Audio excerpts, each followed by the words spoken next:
Hello friends, welcome to my channel. आज मैं readymade style अनरखा फ्रॉक की कटिंग एंड स्टिचिंग करूंगी बहुत ही आसान तरीका से, जो भी बहुत ट्रेंडिंग में चल रही है।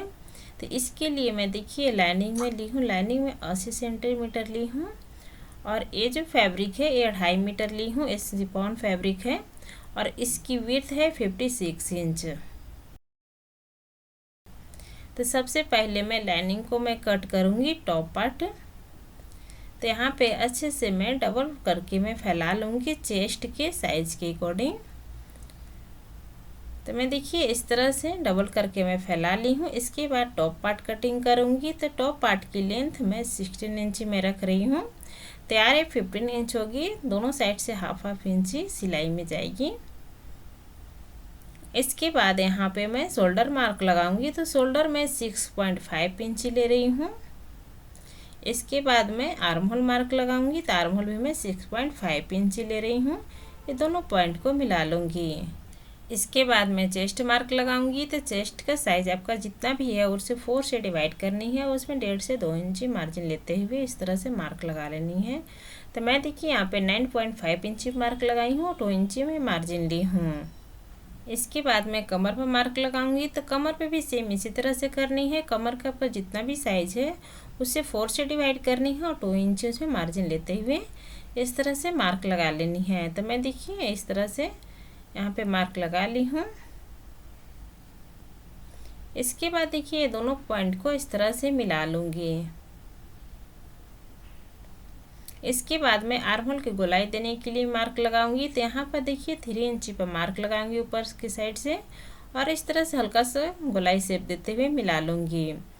इसके बाद नेक मार्क लगाऊंगी। तो नेक की विड्थ में ले रही हूँ 3 इंची और नेक डीप में ले रही हूँ बैक साइड के लिए 3 इंची है।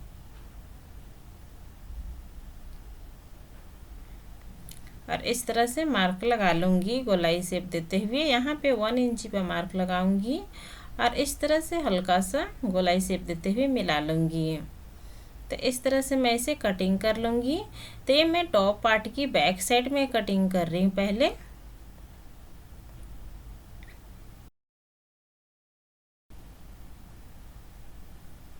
तो देखिए इस तरह से टॉप पार्ट की बैक साइड में कटिंग कर ली हूँ। इसी के बाद में देखिए इसी को इस तरह से यहाँ पे रख के मार्क लगा लूँगी फ्रंट साइड के लिए। तो देखिए इस तरह से मार्क लगा ली हूँ। इसके बाद में देखिए यहाँ पर 6.5 इंची पर मार्क लगाऊंगी और फ्रंट साइड के आर्म होल को गोलाई देने के लिए इसे शेप दूंगी पहले। इसके बाद देखिए फ्रंट साइड के आर्म होल के इस तरह से गोलाई शेप दे लूँगी। इसके बाद देखिए यहाँ पर नेक विड्थ में ली हूँ 3 इंची और नेक डीप में रख रही हूँ फ्रंट साइड का 6 इंच। और इस तरह से एक बॉक्स की तरह शेप बना लूँगी पहले। इसके बाद देखिए इसमें हल्का सा तिरछा शेप देते हुए भी टाइप का मैं मिला लूँगी और नीचे से भी 1 इंची पर मार्क लगा के इस तरह से हल्का सा राउंड शेप देते हुए मिला लूँगी। इसके बाद इसे कटिंग कर लूँगी।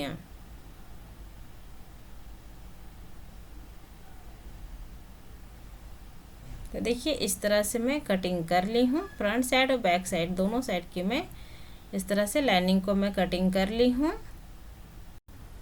तो लाइनिंग देखिए इस तरह से मैं कटिंग कर ली हूँ। इसके बाद मेन फैब्रिक को पर इसके ऊपर फैलाकर अच्छे से कटिंग कर लेनी है, सेम जैसे कि लाइनिंग में कटिंग की हूँ। इसके बाद में देखिए बॉटम पार्ट में कटिंग करूँगी। तो बॉटम पार्ट के लिए फैब्रिक को मैं 4 फोल्ड करते हुए इसी तरह से मैं फैला ली हूँ ट्रायंगल शेप देते हुए। ये फैब्रिक जो है 4 फोल्ड है। और इसके बाद देखिए यहाँ से मैं ऊपर की साइड से 11 इंची पर मार्क लगाऊंगी कमर के लिए। तो 11 इंची पर इस तरह से गोलाई में शेप देते हुए मार्क लगा लूँगी। यहाँ कॉर्नर पर इंची टेप रखते हुए तो इस तरह से 11 इंची पर मार्क लगाने के बाद इस तरह से गोलाई शेप दे लेनी है। इसके बाद नीचे लेंथ में मेजरमेंट करूँगी। तो लेंथ मैं 38 इंच में रखूँगी। तो 38 इंची पर पहले मैं यहाँ पे इस तरह से मार्क लगाऊंगी और जहाँ पे मार्क लगाई हूँ वहाँ से जैसे कि ये जो इंची टेप है कॉर्नर पे यहाँ पे रखूँगी। यहाँ पे रखते हुए यहाँ से इस तरह से 49 इंची पर मार्क लगा लूँगी। जैसे कि इंची टेप ऊपर में रख दी हूँ, तो इसी तरह से मार्क लगाते हुए गोलाई शेप दे लूँगी।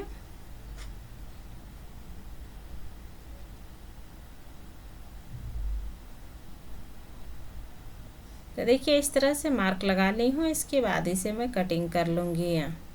तो पहले मैं देखिए ऊपर की साइड में कटिंग कर ली हूँ, इसके बाद में नीचे साइड भी मैं कटिंग कर लूँगी यहाँ।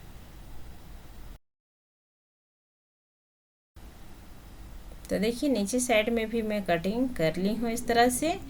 इसके बाद यहाँ से फैब्रिक को भी ये ज्वाइंट है तो इसको मैं कट कर लूँगी और थोड़ी सी यहाँ पे ज्वाइंट आएगी। तो ये ज्वाइंट जो है ये फैब्रिक है, इसको यहाँ पर इस तरह से रखूँगी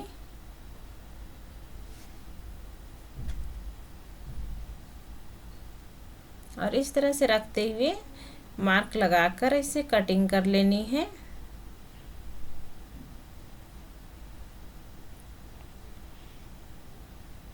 तो देखिए इस तरह से मैं मार्क लगा ली हूँ। इसके बाद इसे मैं कटिंग कर लूँगी।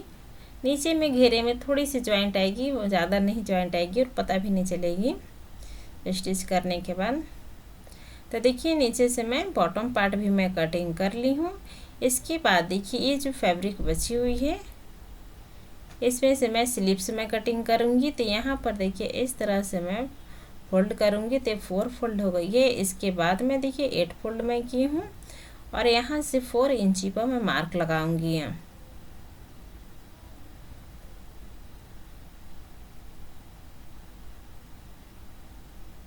इसके बाद देखिए यहाँ से मैं 6 इंची पर मैं मार्क लगाऊंगी और कॉर्नर पे इंची टेप रखते हुए इस तरह से 10 इंची पर मार्क लगाते हुए इसे मिला लूँगी।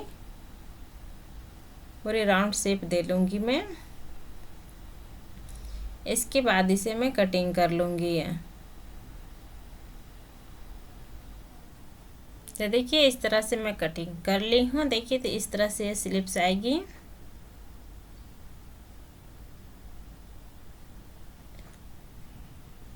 देखिए इस तरह से आएगी। इसके बाद में अब मैं स्टिच करूँगी। तो स्टिच करने के लिए मैं देखिए टॉप पार्ट भी मैं कटिंग कर ली थी, मेन फैब्रिक और लाइनिंग।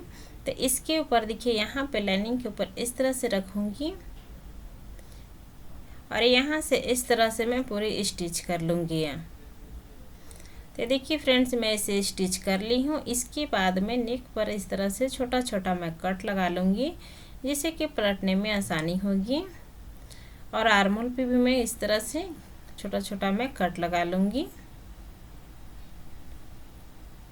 इसके बाद में देखिए इस तरह से पलट लूँगी इसे फ्रंट साइड की ओर से।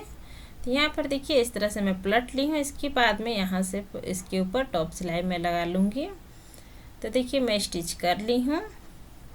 इसके बाद ये मैं लैस ली हूँ। तो लैस को मैं देखिए यहाँ पर नेक पर इस तरह से स्टिच करूँगी। देखिए यहाँ से मैं इस तरह से स्टिच कर ली हूँ। इसके बाद में देखिए यहाँ पे मार्क लगाऊंगी। तो यहाँ पे 11 इंची पर मैं मार्क लगा लूँगी।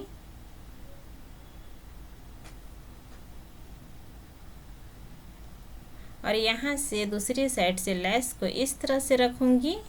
यहाँ पे छोटी सी प्लेट आएगी और जहाँ पे मार्क लगाई हूँ यहाँ पर इस तरह से स्टिच करूँगी और यहाँ से नीचे में घुमा दूँगी। तो इस तरह से अनरखा फ्रॉक की डिजाइनें बन जाएगी। आप चाहें तो अलग अलग भी पार्ट कटिंग करके कर सकती हैं। मैं लेस को ही यहाँ पे लगाकर अनरखा की मैं डिजाइन दे दी हूँ। और देखिए बैक साइड का भी लाइनिंग को मैं स्टिच करके पलट ली थी मैं। तो यहाँ पे मैं शोल्डर में स्टिच कर ली हूँ। तो इस तरह से मैं देखिए शोल्डर भी मैं स्टिच कर ली हूँ। इसके बाद मैं नीचे की घेरे में स्टिच करूँगी बॉटम पार्ट। तो यहाँ पे इस तरह से रखते हुए स्टिच कर लूँगी और सेम इसी तरह से दूसरी साइड से भी मैं रखते हुए स्टिच कर लूँगी। तो यहाँ पर देखिए बॉटम पार्ट भी मैं स्टिच कर ली हूँ। इसके बाद यहाँ से मैं फिटिंग का मैं सिलाई लगा लूँगी। तो 2 इंची मार्जिन में छोड़ी थी वो कमर तक मैं स्टिच करूँगी, बाकी मैं हाफ इंची मार्जिन छोड़ते हुए स्टिच कर लूँगी। तो यहाँ पर देखिए मैं स्टिच कर ली, फिटिंग का सिलाई मैं लगा ली हूँ। इसके बाद देखिए इस स्लिप्स में स्टिच करूँगी तो स्लिप्स के किनारे जो है डबल फोल्ड करते हुए स्टिच कर ली हूँ और दोनों साइड देखिए इस तरह से मैं स्लिप्स को मैं स्टिच कर लूँगी। ये स्लिप्स को डिजाइन जो है बटरफ्लाई की तरह से दिखेगी और नीचे बॉटम में भी डबल फोल्ड करते हुए स्टिच कर लूँगी। तो मैं इसे स्टिच करके आपको दिखाती हूँ। तो देखिए फ्रेंड्स, मैं स्लिप्स भी मैं स्टिच कर ली हूँ और नीचे बॉटम में भी डबल फोल्ड करते हुए स्टिच कर ली हूँ। तो इस तरह से अनरखा फ्रॉक की कटिंग स्टिचिंग हो गई है। आप देख सकती हैं बहुत ही आसान तरीक़ा से मैं बताई हूँ, बहुत ही आसानी से आप इसे बना सकती हैं और इसकी फिटिंग भी बहुत ही अच्छी आई है। तो फ्रेंड्स, आप इसे ज़रूर ट्राई कीजिएगा। अगर आपको बनाने में कोई भी दिक्कत होती है तो प्लीज़ आप कमेंट कीजिए और फ्रेंड्स, वीडियो पसंद आए तो लाइक शेयर कमेंट कीजिए। Thank you. नेक्स्ट वीडियो में फिर मिलती हूँ।